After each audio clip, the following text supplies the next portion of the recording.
अस्सलामुअलैकुम, नमस्कार साथियों।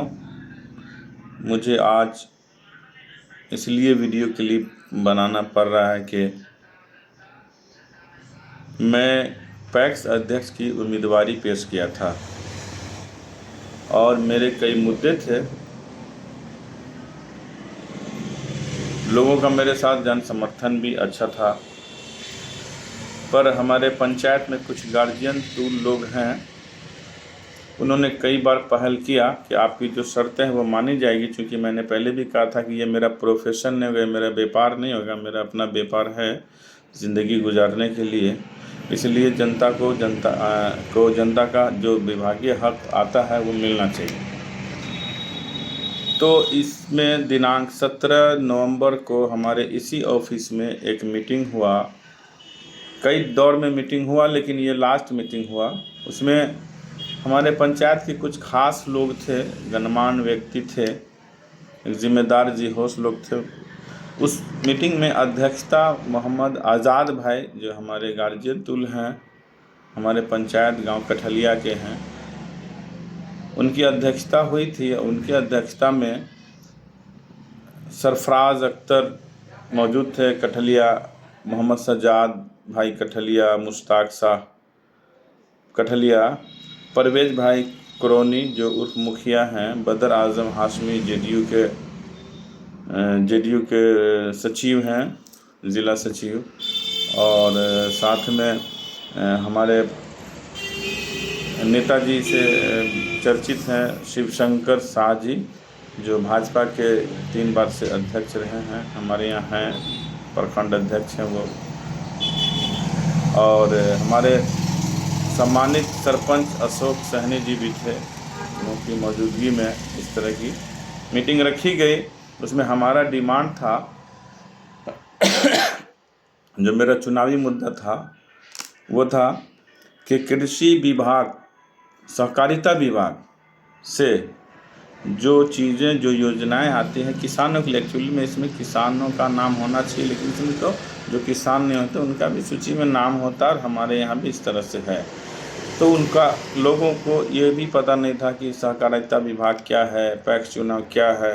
इसको मुझे जागरूक करना था, मैंने जागरूक किया और मैं चुनाव भी लड़ने का पूरा विचार किया था। हमारे संपर्क में, हमारे समर्थन में बहुत सारे लोग हमारे पंचायत के थे, पर मेरा शर्त था कि जो चीज़ ज़मीन पे नहीं आई थी उसको लाना, जैसे कि खाद, बीज, पानी, खुदाई वगैरह किसानों के लिए जिनकी खेती होती है, और उचित मूल्य पर किसानों का मेहनत क्या हुआ जो अनाज उपजाते उसको सरकारी कीमतों पर ख़रीदना, ये मेरा मुद्दा था। हकीकत में ये नहीं हो रहा था।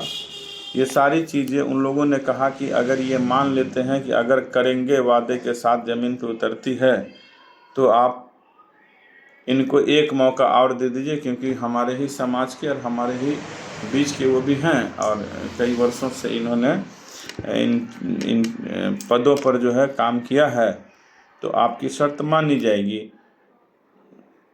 फिर भी चुनाव तो चुनाव होता है, लेकिन अब गार्जियन तो लोग इस तरह से थे, गार्जियन जैसे हैं उन लोग, तो हमें भी कहीं ना कहीं समझना पड़ा। मैंने सोच समझने के बाद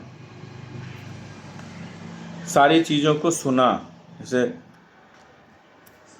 उन्होंने दूसरा शर्त उन्होंने ये भी माना, ये भी रखी गई, ये पहला शर्त हो गया। दूसरा शर्त है कि अपने पंचायत में खाद का लाइसेंस अप्लाई करके किसानों को खाद मुहैया कराना सरकारी कीमतों पर, ये दूसरा शर्त हुआ। तीसरा शर्त कि पंचायत में सभी कोटा कंज्यूमर को एक नज़र से देखना, वज़न का ख्याल रखना। चौथा, दलालों को दूर रखना। जैसे कि हमारे पंचायत में कुछ प्रोफेशनल इस तरह के चरित्रहीन लोग हैं, नाम क्लियर नहीं करूंगा, लेकिन 2-4 लोग हैं जो किसी तरह से चाहते हैं कि इस तरह का काम हो, और वो अपना सोर्स ढूंढते हैं, वो जनता की भलाई हो, उनके पंचायत के नागरिकों की भलाई हो, वो ऐसा नहीं सोचते हैं, लेकिन वो अपना सोर्स ढूंढते हैं कि मेरा सोर्स कहाँ से आए, कौन लड़ाई करे, कौन एक दूसरे से लड़ाई हो, उसमें भी सोर्स बना लेते हैं। कहीं ना कहीं आपस में किसी को लड़वाने का इंतज़ार करना, उसमें भी वो सोर्स ढूंढते हैं। उसी बीच चुनाव में भी किसी भी पक्ष का साथ देना, किसी दूसरे पक्ष का भी साथ देना, और वो सिर्फ मत अपने मत के ही काबिल होते हैं, लेकिन वो बहुत भारी भरकम बना के इस तरह का करते हैं।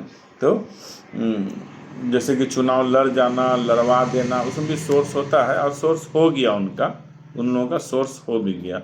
वो अपना जो कोटे का था वो कर लिए, मुझे पूरी उम्मीद है, जानकारी है।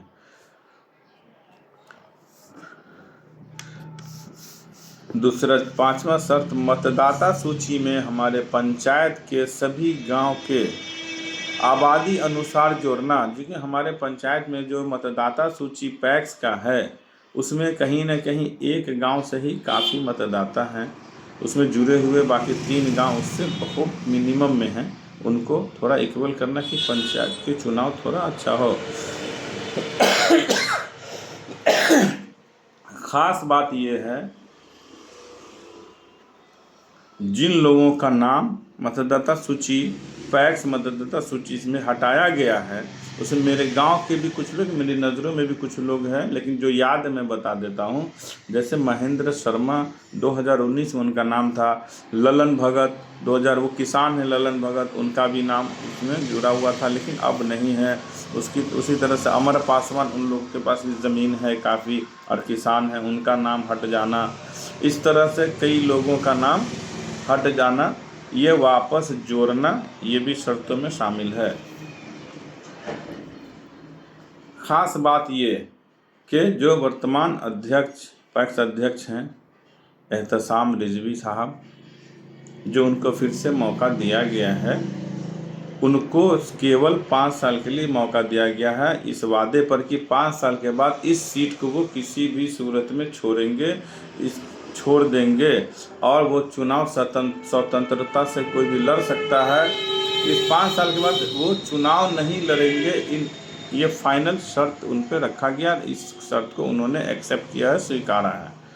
तो और स्वतंत्रता से वोटिंग चारों तरफ बराबर हो जाएगी, तो चुनाव कोई भी लड़ सकता है, फिर भी वो नहीं लड़ेंगे, बाकी स्वतंत्र कोई और चुनाव लड़ेंगे, ये शर्त रखा गया उन लोगों के ही तरफ से। जैसे आज़ाद भाई की अध्यक्षता में सभी की सहमति से उन्होंने स्वीकारा है। पर मेरे से भी पूछा गया कि आप चुनाव लड़ेंगे, तो मैं बोला नहीं, मैं इस बार मन बनाया था, ये ज़रूरी नहीं है कि मैं पैक्स का चुनाव अगली बार लड़ूँ, या मैं कोई भी चुनाव पंचायत का नहीं भी लड़ सकता हूँ। हो सकता है कि मन होगा, तो ज़रूरी किया कि लड़ ही जाना और वादा कर देना। उनके लिए यह शर्त था, मैं चुनाव लड़ूंगा मैं ही, ये शर्त मैं मंजूर नहीं किया हूँ। इन सभी शर्तों पर मैं अपना नामांकन वापस लेने का फैसला लिया हूँ कि जब मेरा क्योंकि मैं समाज की आवाज़ बना था, किसानों की आवाज़ बना था। अब वो सारी चीज़ें अगर उनको पूरा करके दिया जाता है तो मुझे कोई दिक्कत नहीं है, मैं उन्हें एक मौका और दूंगा इन लोगों के फैसले के अनुसार।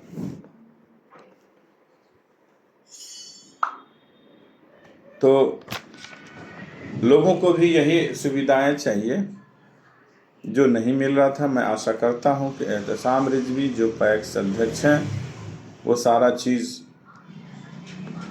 मुहैया कराएंगे, और जितने भी हमारे समर्थक थे और जो हमारे समर्थन में नहीं भी थे, वो सभी भाइयों का, दोस्तों का, अजीज़ों का बहुत बहुत शुक्रिया, धन्यवाद पेश करता हूं। क्योंकि हमारे घोषणा करने से कि मैं चुनाव लड़ूंगा, तो पंचायत में बहुत बड़ा नॉमिनेशन भी कराया गया, हमने भी कराया, और तकरीबन लोग इन विभाग से, सहकारिता विभाग से अवगत हो गए कि पैक्स चुनाव क्या होता है। सबसे बड़ी हमारी जीत यही है, इसी को मानी जाएगी कि सभी लोग जागरूक हो गए। हमारे पंचायत में 10 वर्षों से कोई चुनाव नहीं हुआ था, और इस बार चुनाव के जैसा ही हो गया पूरा माहौल। सभी लोग जान गए इन चीज़ों को कि ये विभाग का ये चुनाव होता है और इसमें ये लाभ होता है सरकारी विभाग के द्वारा। और कुछ लोगों के मन में ये भी होता है कि प्रत्याशी पैसा लेकर के बैठ जाते हैं, ये करते हैं, वो करते हैं। तो प्रत्याशी तो पैसा लेकर के नहीं बैठ सकते, क्योंकि मैंने पहले भी कहा कि ये मेरा प्रोफेशन नहीं है, मैं सेवा करना चाहता हूँ और मेरा व्यापार है, मैं अपनी ज़िंदगी ठीक ठाक गुजार रहा हूँ। आप लोगों का दया दृष्टि सहयोग रहा तो मैं निश्चित तौर से गुजार लूँगा और अच्छा करूँगा। 5 साल का मौका मिला है, उसका आप लोग लाभ उठाइए, फ़ायदा उठाइए। पहले भी एक बार मन बनाया था, कभी भी उनसे जो प्रत्याशी हैं उनसे ही, या आप बोलेंगे तो कभी भी मैं उनको रूबरू करा दूंगा, अगर कमेंट में आप लोग को आया, कमेंट आप लोग करेंगे तो, क्योंकि वो उनसे मैं खुद भी पूछा था कि इस तरह का कहीं कोई मामला पब्लिक में कैसे आती है, तो कसम खाने लगे तो उनका कहीं कोई रोल नहीं है और इस तरह की कोई बात नहीं है। आजकल हर इंसान 10 लाख 5 लाख रुपया 2-4 लाख रुपया कमा लेता है। हाँ, वो लोग को ज़रूरत होती है जो 2-4 लोग उनके भी पक्ष में थे और वो 2-4 लोग हमारे भी पक्ष में थे, तो उन लोगों का कोई रोज़गार नहीं है। आप लिस्ट उठा करके देख लेंगे, उनके बारे में पता करेंगे, उन लोगों का कोई रोज़गार नहीं है, उन लोगों का रोज़गार यही है, इसी में लोग अपनी गुंजाइश करते हैं। आप सभी का बहुत बहुत शुक्रिया, धन्यवाद। सैयद एहतशाम रिजवी को पुनः पैक्स अध्यक्ष होने पर बहुत बहुत बधाई, शुभकामनाएं, मुबारकबाद। साथ में सभी जनता को, सभी समर्थक को, हमारे समर्थक को, जो हमारे समर्थक नहीं थे, सभी का बहुत बहुत धन्यवाद, शुक्रिया।